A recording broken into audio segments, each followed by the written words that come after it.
Hai Medsoster, jumpa kembali di Ensiklopedia Progressive Rock bersama saya Anto Agusta.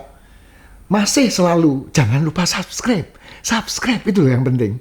Kalau tanpa subscribe dari para Medsoster, nggak ada artinya channel ini. Karena kami butuh para Medsoster. Untuk itu subscribe, like, komen, dan share. Itu yang saya harapkan banget. Saya harapkan, channel ini harapkan. Dan jangan lupa loncengnya supaya selalu diundang oleh itu. Oke? Melanjutkan episode yang lalu masih dengan si kumis tebal yang lancip seperti pensil. Frank Zappa. Pada akhir tahun 1970, Zappa membentuk line up dari The Mother. Saat itu ia mulai menghilangkan kata of invention, jadi dihapus. Yang kemarin The Mother of Invention sekarang dihapus. Formasi ini mencakup Ainsley Dunbar pada drum, George Duke pada keyboard, Ian Underwood pada alat tiup dan keyboard, Jeff Simon pada bass dan gitar rhythm. Dan 3 anggota dari grup The Turtle, Jim Pons pada bass serta vokalis Mark Volman dan Howard Kaylan. Yang karena masalah hukum dan kontrak menggunakan nama panggung The Prolessenlich NED atau diperpendek dengan mereka FLONED. Versi baru The Mother ini debut dalam album solo Zappa, Jungas Revenge, yang kemudian diikuti oleh double album untuk soundtrack film 200 Motel yang menampilkan The Mother, Royal Philharmonic Orchestra, dan mengajak, orang ini memang kolaborasinya ya ndak aja, Ringo Starr, drummernya The Beatles diajak sama dia, Theodore Baek dan Keith Moon si vokalisnya The Who, disutradarai bersama oleh Zappa dan Tony Palmer. Film ini direkam dalam waktu seminggu di Pinewood Studio di luar kota London. Udah sekarang Eropa tok pokoknya, nggak urusan Amerika dia kayaknya, udah mulai wah Eropa ini sesuatu gitu kan.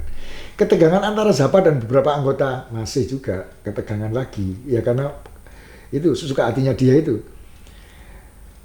Dan beberapa anggota pemeran serta kru muncul sebelum dan selama proses syuting. Jadi proses pembuatan film itu ya teman-teman gitu ya, pukul-pukulan gitu ya, nggak tahu lah, maki-makian apa gimana pokoknya. Begitulah kira-kira. Wong namanya juga Frank Zappa. Zappa sih dia gitu kan. Film ini mengisahkan kehidupan jalanan sebagai musisi rock. 200 Motel adalah film panjang pertama yang direkam dengan pita video lalu ditransfer ke film 35 mili. Jadi zaman itu video pakai video magnetik itu, yang pita magnetik dipindahkan ke film seluloid. Kalau sekarang kan digital semua. Dipindahkan film seluloid yang 35 mili. Enggak aja tuh, bikinnya kan enggak putar-putar enggak karuan. Suatu proses yang memungkinkan efek visual yang inovatif. Ya memang lebih gila kalau pakai video terus kayak gitulah. Film ini dirilis dengan ulasan yang beragam. Skor musiknya sangat bergantung pada musik orkestra. Dan ketidakpuasan Zappa terhadap dunia musik klasik semakin meningkat ketika semua konser yang dijadwalkan di Royal Albert Hall setelah pembuatan film dibatalkan karena seorang perwakilan dari tempat tersebut menganggap sebagian liriknya cabul. Mulai. Lalu pada tahun 1975, Zappa kalah dalam gugatan terhadap Royal Albert Hall atas pelanggaran kontrak.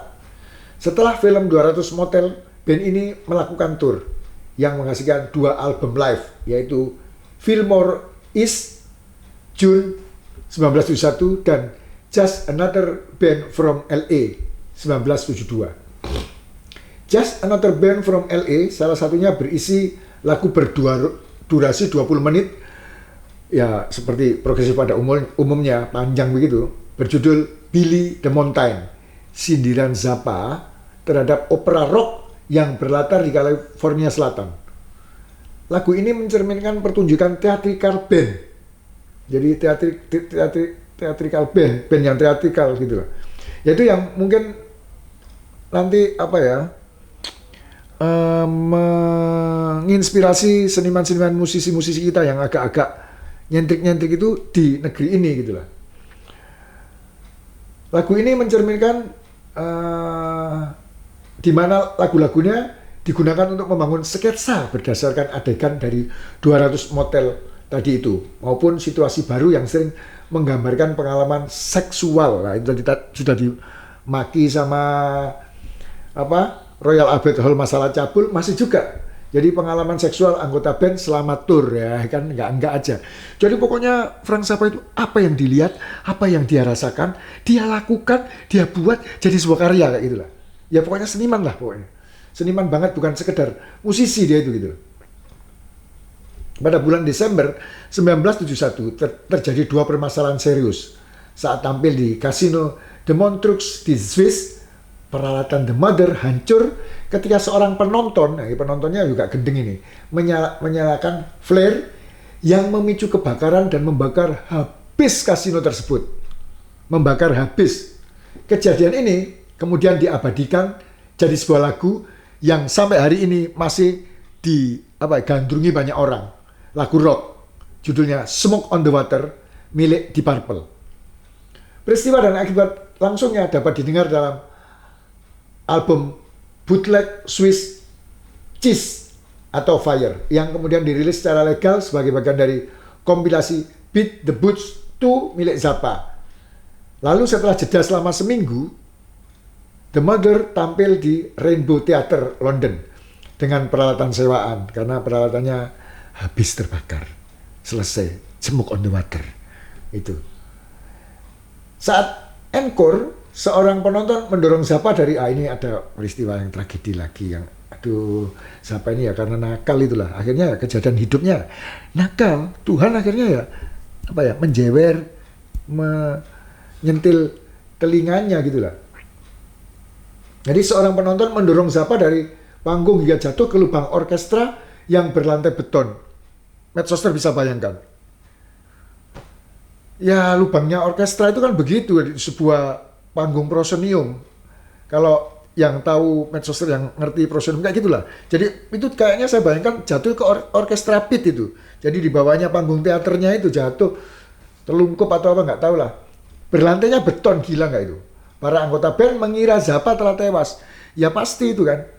Ia mengalami ternyata ia hanya mengalami patah tulang. Serius tapi trauma kepala. Kepalanya nggak tahu kebentur apa gitu kan. Serta cedera pada punggung, kaki dan leher, termasuk tenggorokan hancur, laringnya pecah, yang pada akhirnya membuat suaranya turun satu tes atau sepertiga nada turun, jadi gede suaranya Zappa gitulah. Setelah sembuh kecelakaan ini, jadi suaranya jadi itu setelah sembuh. Kecelakaan ini membuat Zappa harus menggunakan kursi roda, gak bisa yak-yakan lagi gitu kan, untuk waktu yang lama. Dan memaksanya berhenti tur selama lebih dari setengah tahun. Jadi harus duduk manis, santai di rumah, nggak boleh aneh-aneh, kayak gitulah. Ketika kembali ke panggung pada September 1972, ia masih mengenakan penyangga kaki, terlihat pincang, dan tidak bisa berdiri terlalu lama saat tampil. Kasihan juga sih. Ya, tapi ya itu bukan tingkat dia sih, karena penonton ya kayak gitulah. Mungkin terlalu antusias atau apa ya. Ya namanya juga orang populis ya, incaran publik kayak gitulah. Zappa mencatat bahwa salah satu kakinya sembuh lebih pendek dari yang lain, jadi gitu ya, panjang sebelah gitu. Referensi ini kemudian muncul dalam lirik lagu Zombie Wolf dan Dancing Fool yang menyebabkan nyeri punggung kronis. Sementara itu, The Mother berada dalam ketidakpastian dan akhirnya menjadi inti dari band Flo and Eddie saat mereka memulai karir solonya. Setelah merilis album solonya yang berorientasi jazz berjudul Waka atau Jawaka, dan kemudian diikuti dengan album The Mothers berjudul The Grand Wazoo pada tahun 1972 dengan formasi band besar. Sudah nggak chamber lagi kayak tadi yang nggak aneh-aneh, band besar pokoknya. ada jadi big band, ada wah big band kan begitu, ada apa tiup apa, dia bikin formasi big band gitulah. Zappa membentuk dan melakukan tour dengan kelompok yang lebih kecil yang anggotanya bervariasi, termasuk Ian Underwood pada alat tiup dan keyboard, Ruth Underwood vibraphone dan marimba, Sal Marquez trompet dan vokal, Napoleon Murphy Brock saxophone, flute dan vokal, lalu Brass Fowler pada trombon dan Tom Fowler pada bass. Ini ada tamu lagi di sana kan, Chester Thompson, pasti Medsoster tahu itu. Jadi dia adalah drummer tamu di live-nya Genesis. Ralph Humpley pada drum, sama juga dengan Chester Thompson, jadi 2 drum. Josh Duke pada keyboard dan vokal. Lalu ada seorang pemain biola Perancis yang cukup terkenal. Dia adalah salah satu gurunya Didier Lockwood. Dia adalah Jean-Luc Ponty. Di dalam pertunjukan itu, penggarapan album itu, ada orang-orang itu. Zappa terus mempertahankan tingkat produktivitas yang tinggi sepanjang paruh pertama tahun 1970-an, termasuk album solo Apostrophe yang mencapai peringkat tertinggi sepanjang karirnya di posisi nomor 10 tangga album pop Billboard, dibantu oleh lagu hit Don't Eat the Yellow Snow.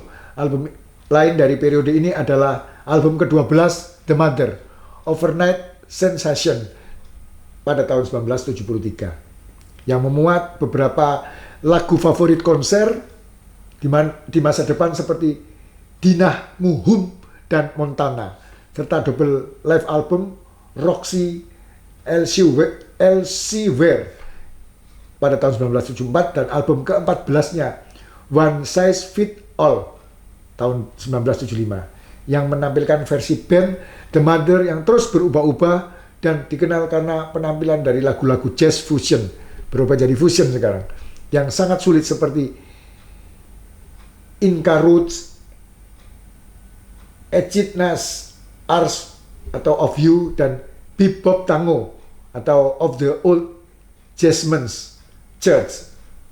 Rekaman langsung dari tahun 1974 yang menjadi album solo Zappa yaitu You Can Do That on Stage Anymore volume kedua, menangkap semangat menggebu-gebu dan kualitas band dari tahun 1973 sampai 1975. Zappa dan The Mother kemudian merilis album kolaborasi Bungo Fury pada 1975 yang menampilkan rekaman langsung dari tour pada tahun yang sama, yang mempertemukannya kembali untuk sementara waktu dengan Captain Beefheart.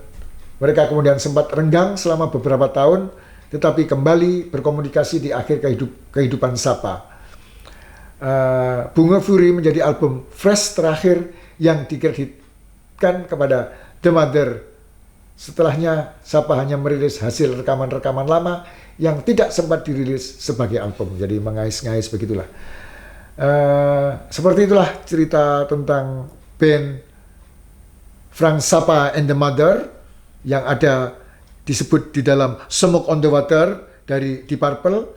Dan untuk episode ini kiranya sampai di sini, dan sampai berjumpa di episode bercerita tentang band-band yang lain, band progresif yang masih milik kita, Viva Prog masih gitu. Jadi oke. Dengan semangat progresif kita tetap bersama di channel ini. Sampai berjumpa di episode selanjutnya. Ciao.